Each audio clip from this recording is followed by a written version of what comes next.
માળિયાહાટીના તાલુકાના પંચાયતના મહિલા પ્રમુખ અને તેના પતિદેવને જિલ્લા ભાજપ દ્વારા પક્ષ વિરોધી પ્રવૃત્તિ બદલ બરતરફ કરવામાં આવ્યા છે।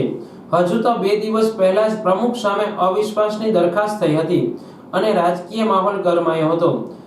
માળિયાહાટીના ભારતીય જનતા પાર્ટીના જિલ્લા અને સ્થાનિક કક્ષાએથી મળેલ માહિતીના આધારે પ્રદેશ સાથે ચર્ચા અને સૂચના મુજબ જિલ્લા ભાજપ પ્રમુખ કિરીટ પટેલ દ્વારા આજે માળિયાહાટીના તાલુકા પંચાયત પ્રમુખ નયનાબેન આશીષભાઈ લાડાણી તથા તેમના પતિદેવ આશીષ લાડાણીને પક્ષમાંથી બરતરફ કેમ ન કરવા તે અંગે આપને કારણદર્શક નોટિસ આપી છે।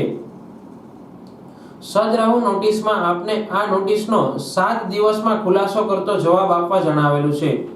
હજુ 2 દિવસ પહેલા જ તાલુકા પ્રમુખ સામે અવિશ્વાસની દરખાસ્ત મુકાઈ અને મવડી મંડળ દ્વારા દરમિયાનગીરી કરી દરખાસ્ત પાછી ખેંચાઈ હતી।